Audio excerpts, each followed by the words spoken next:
drogue pendant le monde entier.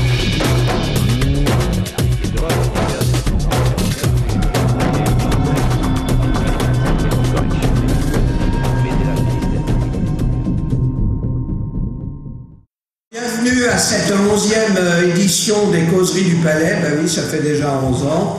11 ans que pendant 2 matinées, nous débattons de problèmes de justice, de société, dans un espace de liberté où on peut à peu près tout dire, ce qui n'est pas toujours le cas dans un palais de justice, mais là, la fonction originelle de l'édifice est un peu mise entre parenthèses pour ces causeries du palais. Je remercie bien sûr le président de ce tribunal, qui n'est pas là ce matin, mais je l'ai rencontré dans le train hier, il m'a dit qu'il serait là demain pour assister à nos causeries, le président Michel Le Pogam, qui nous héberge, et l'association socio-culturelle du palais de justice, grâce à laquelle nous sommes dans ces lieux, dans ce palais de justice dont on me demandait de rappeler la devise « les pieds dans l'eau, la tête au soleil et la clientèle à l'ombre ». Alors je vais passer la parole à Michel Carly. Alors Michel Carly, grand spécialiste de Siménon, notamment auprès de la Cité, qui a fait aussi une carrière de professeur, qui a écrit plusieurs livres, j'en ai noté quelques-uns, j'en ai peut-être oublié. Maigret, traversée de Paris, auprès de la Cité en 2003, Moteur Monsieur Simenon, aux éditions Céphale à Liège, et enfin l'année dernière, si ma mémoire est bonne, ou il n'y a pas longtemps en tout cas, Simenon, les années secrètes Vendée 1940-1947, aux éditions d'Orbesquier, puisque vous savez que Simenon a séjourné en Vendée au cours de la dernière guerre mondiale, et notamment ici au Sable d'Olonne. Michel Carly. Merci. Je vais d'abord passer. Bonjour. Merci. Je vais d'abord passer mon examen de... Voilà, je crois qu'on est bon là. Oui ? Parfait, merci. Alors, je pense, première remarque, je crois que certains de mes collègues embrayeront sur cette idée, je pense. Je crois que chaque époque détermine le type d'escroc qu'elle génère. Et ça va se retrouver dans les escrocs, dans quelques portraits d'escrocs que je vais tracer maintenant et qui sortent de l'œuvre de Simenon. Alors, les escrocs déboulent dès le premier Maigret écrit par Simenon au printemps 1930, c'est-à-dire le fameux Pitre le Letton. Parce que ce roman met en scène un duo d'escrocs. Et quel duo? 2 frères, les frères jumeaux Johansson, Hans et Piotr, si vous voulez. Et vous en avez un, Pitre, qui est, si je puis dire, le dominant, qui va obliger son frère à suivre des cours de chimie, et tous les deux sont, si vous voulez, des falsificateurs, des laveurs de chèques.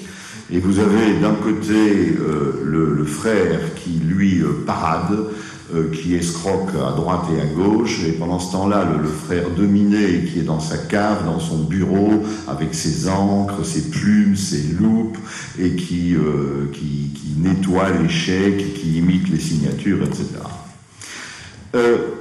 Ce type d'escroc est lié chez Simenon à l'époque où Simenon démarre avec les Maigret, c'est-à-dire que c'est l'époque de l'immigration des pays de l'Est à Paris, et lié aussi aux trains internationaux et à ce train international que Simenon connaissait bien, qui faisait Moscou, Varsovie, Liège, Charleroi et Paris-Nord. Et ça, c'est toute une époque, puisque c'est un train que Simenon connaissait bien et qu'il a pris très souvent. Et en fait, la connexion se fait de ce moyen de locomotion au type même d'escroc que déversait ce train à partir de Paris-Nord. Évidemment, il y avait des sas, il y avait la frontière belgo-française, évidemment. Et il y avait aussi l'attente à la gare du Nord. Et ça, déjà, montre que l'escroc est déterminé à la fois par son époque et par ses critères. Mais Simenon est un romancier complexe. Autrement dit, il va se servir de ce duo d'escrocs, dès le premier Maigret, j'insiste, pour explorer un thème récurrent dans son œuvre, dont j'ai déjà parlé d'ailleurs à cette tribune, qui est le frère fort et le frère faible, le dominant, le dominé, qui est une image, bien entendu, personnelle de lui-même par rapport à son frère Christian, qui va s'égarer, vous le savez, dans la collaboration en Belgique durant la guerre 40-45. Il y a à peu près à la même époque, pratiquement à la même époque, un autre type d'escroc qui est M. Gallet, dans le roman M. Gallet décédé, encore un Maigret. Lui, c'est l'escroc des légitimistes. Et là encore, on est dans une certaine époque, évidemment, on est entre les deux guerres. Et Émile Gallet, en fait, sollicite la générosité des hobereaux de province et des vieilles familles qui croient encore à la royauté, et les sollicite, évidemment, il sollicite surtout leur générosité, et en leur faisant agiter, en agitant évidemment l'espoir d'un retour d'un Bourbon sur le trône de France, et évidemment cette générosité de hobereaux de province se retrouve évidemment sur ses comptes en banque. Voilà un autre type d'escroc, escroc de légitimiste, qui est aussi généré par ce type d'époque. En 1932, mais là nous rencontrons un monsieur que vous connaissez bien, ne fût-ce que par le film que Patrice Lecomte a réalisé, qui est monsieur Hir. Les fiançailles de monsieur Hir. On peut dire que là c'est plutôt un escroc amateur, parce que monsieur Hir, qui est né à Vilnius, qui est juif, dont le père est usurier, est venu aussi avec ces arrivages d'immigration qui vont s'implanter dans le Sentier, dans le Marais à Paris, que Simenon d'ailleurs a bien connu quand il habitait Place des Vosges. Eh bien, ce type d'escroc est présenté par Simenon comme un escroc amateur. Au début, le personnage nous paraît un peu mou, un peu flasque, comme ça, assez insignifiant. Mais n'oublions quand même pas que, à part l'escroquerie, il est aussi, disons, pendable, dans le sens où c'est un homme qui diffuse des livres pornographiques, qui a déjà été arrêté pour attentat à la pudeur. Donc, il s'inscrit, en fait, parce qu'en plus, expliquons, en plus, il rédige des petites annonces qui ont pour but de pigeonner des braves gens parisiens, et il fait ça dans une cave assez sombre, etc. Donc l'image, la première image, j'insiste, la première lecture qu'on peut faire de cet escroc correspond bien au regard teinté d'antisémitisme que la population européenne, et française aussi,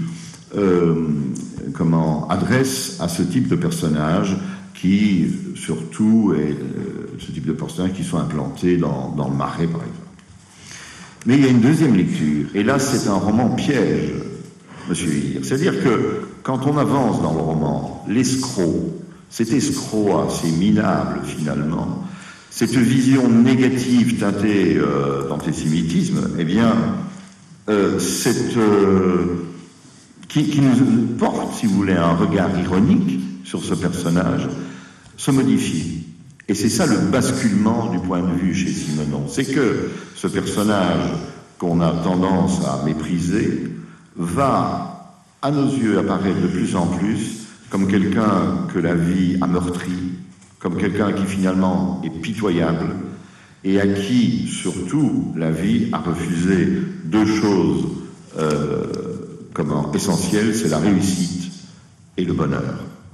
Et ça remet quand même sérieusement en question, disons, les accusations d'antisémitisme que l'on porte parfois à Simenon, contre Simenon, et n'oublions pas que c'est un roman des années 30, Les fiançailles de M. Hir.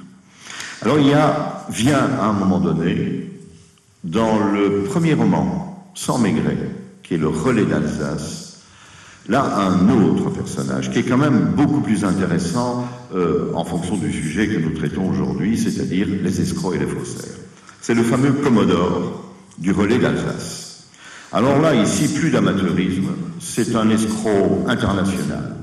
C'est un homme qui parle plusieurs langues, qui fréquente, on dirait maintenant la jet set, mais qui fréquente à la fois les aristocrates et les truands.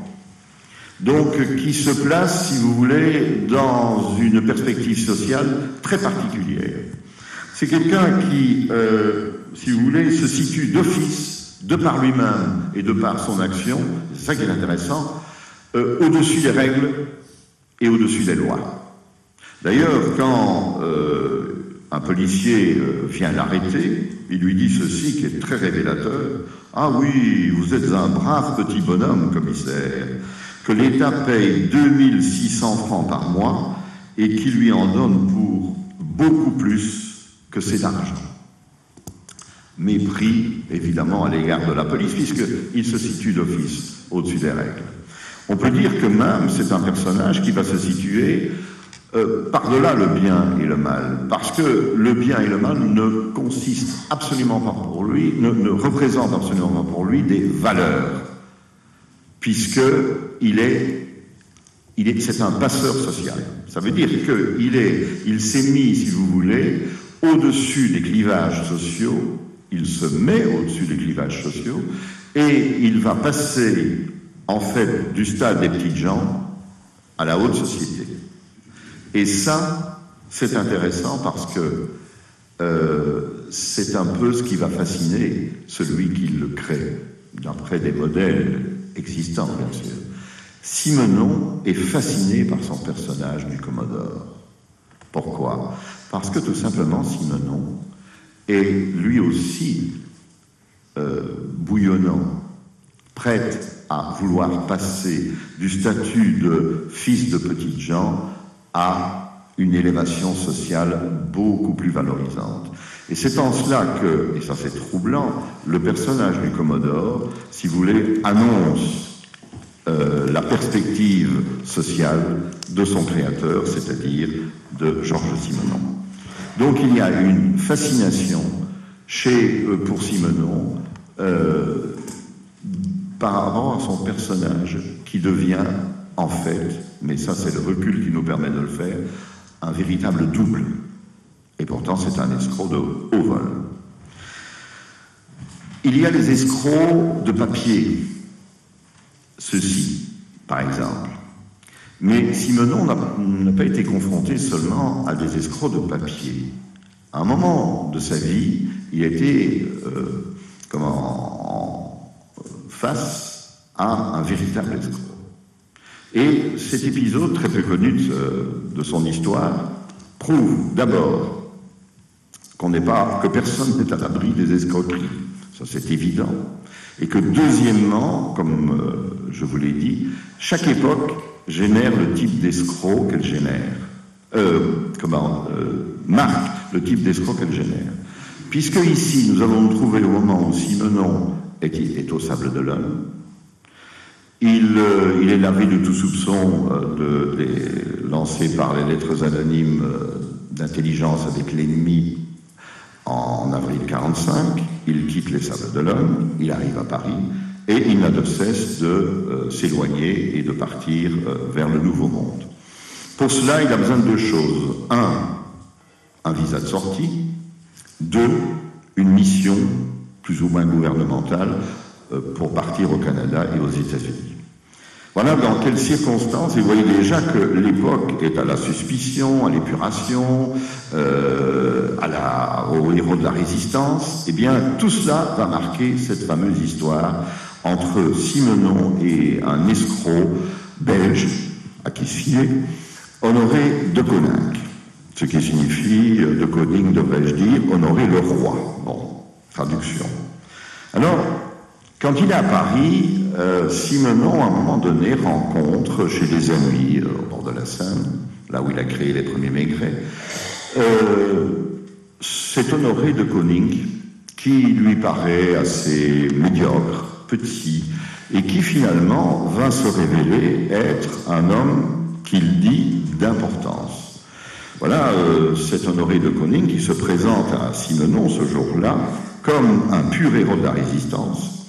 Il affirme à Simenon qu'il a été le grand responsable des services clandestins France-Belgique, qu'il a été arrêté par la Gestapo, qu'il a été torturé pendant des semaines et des semaines, et qu'il est le seul Belge faisant partie du Comité national de libération. Il est très fort, ce de Koning, parce qu'il se dit, si je veux ferrer Simenon, il faut que je le rassure. Alors il va provoquer un dîner avec un des amis de Simenon, qui est un Belge notoire, Henri Carton de Wiart, et il va faire inviter Simenon, et puis il l'a pris en même temps, donc Simenon est rassuré, si c'est un ami de Henri Carton de Wiart, évidemment, et puis il a pris en plus la liste de ses décorations. Il ne les a pas apportées pour cause, puisqu'il ne les a pas. Alors il a pris sa liste et il dit à Simenon, mais vous savez, moi, j'ai la croix de la résistance, reconnaissance FFI, j'ai la croix d'honneur franco-britannique, j'ai la croix d'honneur Légion blanche, etc., etc., etc. Et puis voilà Simenon qui se rassure et qui, lui, ayant besoin des documents qui vont lui permettre de partir aux États-Unis, se dit, mais voilà l'homme qu'il me faut, c'est un compatriote, donc je vais lui faire confiance. En attendant, le madré bonhomme dit à Simenon, mais écoutez, moi je suis un petit éditeur, je vais monter une petite maison d'édition, est-ce que je ne pourrais pas avoir les droits d'un livre à vous, vous savez, je démarre, etc. Simenon, grand seigneur, lui laisse les droits, des droits d'auteur assez quand même significatifs, que ça fait à peu près 800 000 balles de l'époque, et lui dit, voilà, vous pouvez imprimer ce livre-là. Alors, évidemment, le livre ne sera jamais imprimé, mais ça va permettre à notre ami Honoré de plumer Sven Nielsen, qui vient de créer les presses de la Cité, et même Kalman Levy, ce qui est quand même pas mal. Bref, mais la victime de Koning est Simenon. Alors, quand il apprend que Simenon va aller à la rue des Saussets pour demander ses visas et ses autorisations, eh bien, de Koning dit, mais je suis avec vous, vous allez voir, ça va être formidable. Et puis il arrive rue des Saussets, il présente aux pauvres policiers, enfin aux pauvres secrétaires, il présente Simenon en disant, vous voyez, j'ai fait de la résistance avec lui, c'est un homme extraordinaire de la résistance, vous devez l'aider à partir, etc. Et puis Simenon dit, cela me mécontente à beaucoup qu'il me présente comme quelqu'un de la résistance. Bon. Bref, Simenon, avec ou sans de Koning, obtient ses papiers. Et avant de partir, mal lui en prie, il confie à de Koning d'abord sa voiture, ça c'est pas encore trop grave, ça peut jouer le citron, mais il lui confie surtout absolument toutes les procurations pour agir en son nom, et faire les paiements et les recevoir. Et puis Simenon part vers le Nouveau Monde. Évidemment, vous avez tous compris que dès le moment, mais vous allez voir que le personnage est très complexe, dès le moment où Simenon est parti, notre ami de Koning va commencer à travailler sérieusement sur la chose. Alors d'abord, il va être très malin, parce qu'il va repérer dans les journaux de l'époque, les petites gazettes, les petites fascicules qui un petit peu servaient de la période de l'épuration pour lâcher les choses un peu désagréables, il va regarder tout ce qu'on peut dire sur Simenon. Alors un jour, il trouve dans une petite gazette, comment dirais-je, franc-parler, une insinuation contre Simenon en disant, vous savez, Simenon, il est parti dans des circonstances douteuses. Et puis il écrit à toutes ces gazettes en disant, comment insulter un héros de la résistance comme ça, je me porte garant, c'est honteux, etc. Et évidemment, il écrit tout de suite à Simenon en disant, je vous ai défendu devant la vindicte populaire, etc. Bref, il a tous les moyens. Et puis un jour, évidemment, bon, Simenon lui donne son entière confiance, il y a des lettres entières où il dit à mon cher ami, comme j'ai confiance en vous, etc. Jusqu'au jour où la banque Worms signale à Simenon qu'elle ne peut plus payer certaines choses. Puis alors il apprend aussi que des chèques ont été refusés. Troisièmement, il apprend que sa maison de guilleul va être mise sous séquestre parce qu'il n'a pas payé ses impôts. Évidemment, de Koning n'a rien payé non plus, évidemment. Et à un moment donné, alors là c'est une scène absolument géniale de la part de Koning, Simenon lui écrit en disant, en 40, on est déjà en 46, 47, je vais revenir. À ce moment-là, de Koning est pris de panique, lui écrit ceci. Alors là, c'est habile, c'est la preuve qu'il connaît sa victime. La situation en France est terrible. Vous allez vous faire arrêter à la frontière et être expulsé. La France est au bord de la révolution. Les communistes vont monter au pouvoir. Alors ça, c'est génial parce qu'il sait très bien, il a été malin, il sait très bien que Simenon a cette fausse de la révolte rouge et il a toujours peur de tout ce qui bouge, tout au moins de ce qui est dangereux au point de vue politique. Et alors la peur du rouge, alors là, ça cloue au sol Simenon en disant non, si je me fais arrêter, révolte communiste, pas du tout. Mais quand même, prudent, Simenon envoie Tigy, Régine, en 47, voir ce qui se passe. Et là, évidemment, elle constate le désastre, puisque il y a 2 800 000 francs qui ont disparu, tous les bons du Trésor et toutes les valeurs ont été vidés dans les banques.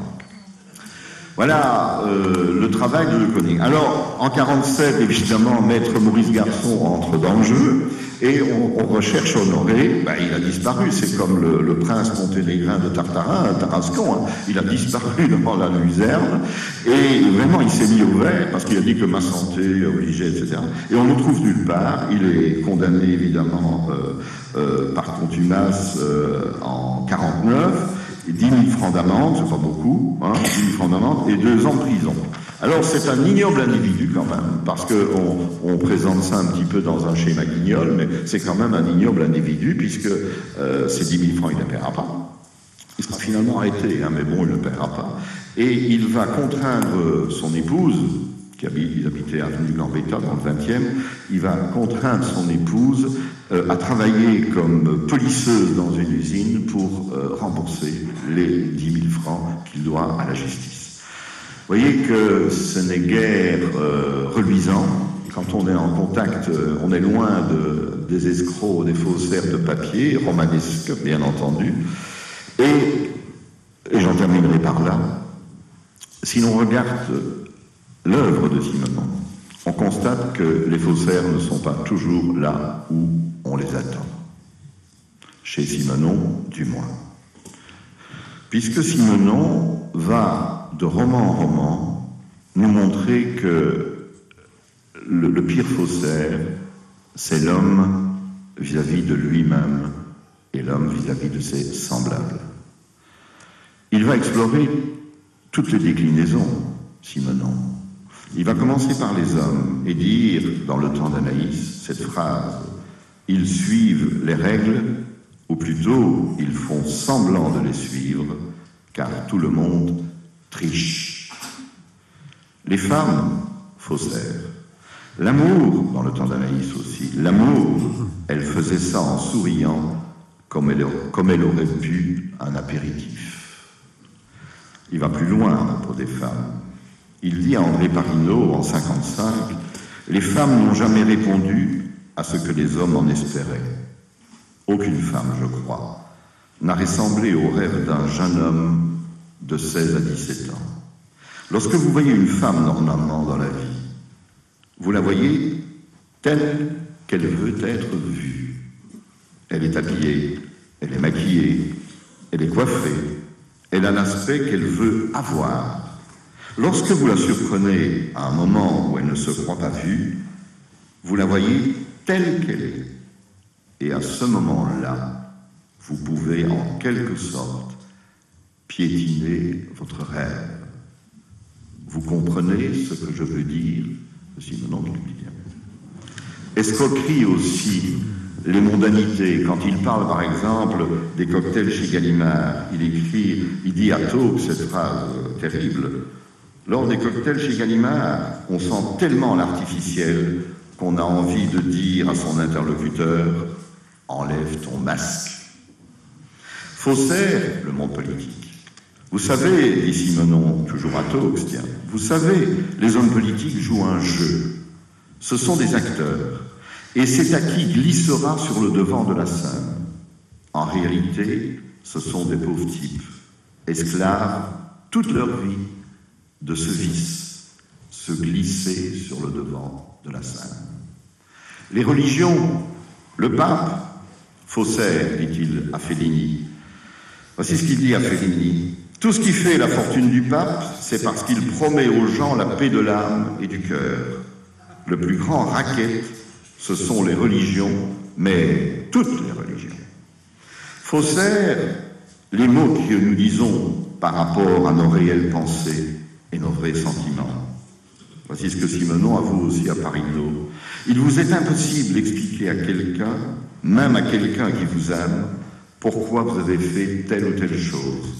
Vous le sentez vous-même, vous êtes certain de l'avoir fait en pleine bonne foi, et à côté de ça, vous faites souffrir l'autre, parce que vous êtes incapable de lui expliquer. Les mots faussaires. Faussaire, le mariage. Je ne crois pas au mariage, dit Simenon, ni à la cellule familiale. Tout cela, ce sont des balivernes pour tenir les gens bien sages dans leur petit appartement. Et puis, et enfin, excusez-moi, faussaire, la justice. Parce que notre ami Simenon, via Maigret de temps en temps, pose cette question. Est-ce que tout n'y était pas faussé à propos des assises, bien entendu? Non par la faute des juges, non par la faute des jurés, non par la faute des témoins, non pas à cause du code ou de la procédure, mais parce que des êtres humains se voyaient soudain résumés, si l'on peut dire, en quelques phrases, en quelques sentences, l'assassin schématisé. Et Maigret lui-même, qui dépose à la barre, avoue en son fort intérieur: je n'arriverai jamais à rendre l'homme que j'avais devant moi au moment où il a avoué. Et un assassin en série d'ailleurs, dit ceci à Maigret avant de passer aux assises. Pourquoi passer aux assises? Tout est tellement faux. Ce que les gens pensent, les questions qu'on me posera, le réquisitoire de l'avocat général, et même, et peut-être surtout, la plaidoirie de mon avocat. Je ne peux pas, avant de terminer, je ne peux pas passer sous silence le rapprochement étrange entre cette manière d'aller au plus près de la vérité humaine avec ce que mon ami Gilles Perrault dit dans son remarquable roman Le Dérapage, quand il dit « La justice n'est pas la tentative raisonnée de reconstituer le puzzle de la réalité, mais une sombre bagarre à propos d'un miroir éclaté dont accusation et défense brandissaient des fragments où se reflétaient des bouts de vérité sans rapport nécessaire avec la vérité. Et puis enfin, vous allez me dire, c'est très bien d'assassiner toute la société et de la traiter plus ou moins de temps en temps de faussaire, mais Simenon se met en gage et se met en scène quand il reçoit cette question par lettre de Gide qui lui demande « Mais à quelle époque avez-vous choisi votre personnage ?» demande-t-il à Simenon. Et Simenon répond à Gide « Maigret, je l'ai... » Non, dit Gide, pas du tout, vous m'avez mal compris. Je parle de votre personnage de Simenon. Et Simenon va répondre dans une autre lettre à Gide, cet aveu extraordinaire. « Si je dois m'expliquer, je vais tricher avec moi-même. » Si je dois m'expliquer sur moi-même, bien sûr. « Je vais faire semblant de ne pas savoir. Le seul terrain défendu à la connaissance n'est-il pas soi-même? C'est ce qui fait que souvent, je triche avec moi-même. Automatiquement, en face d'un partenaire, je jouerai un rôle et je deviendrai un personnage de roman. » Ce qui me permet, pour terminer, de vous dire, et c'est pour ça finalement que j'essaye toujours d'aller au plus loin dans la découverte de cet étrange romancier qui s'appelle Simenon, c'est que Simenon, de roman en roman, nous rappelle que, en dépit de tous nos diplômes, en dépit de tous les diplômes de la terre, en dépit de tous les honneurs, chacun reste un étranger pour chacun. Et que l'homme appelle au secours. Il nous répète que chacun de nous s'invente des rôles dans la société pour masquer ses défaites. Il nous répète que nous nous jouons tous une comédie, que souvent nous sommes faussaires de nous-mêmes et avec nous-mêmes. Un moment arrive toujours, nous dit Simenon, où la vanité de nos entreprises nous saute à la figure ou à la gorge.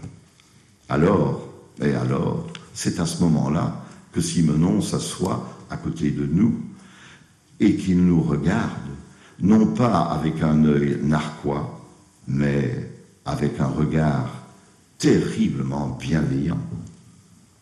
Et c'est ça, à mes yeux, la plus belle chose que Simenon a à nous dire. Et je puis vous assurer que dans cette quête de la vérité de chacun de nous, Simenon, à aucun moment, n'a été un faussaire. Merci.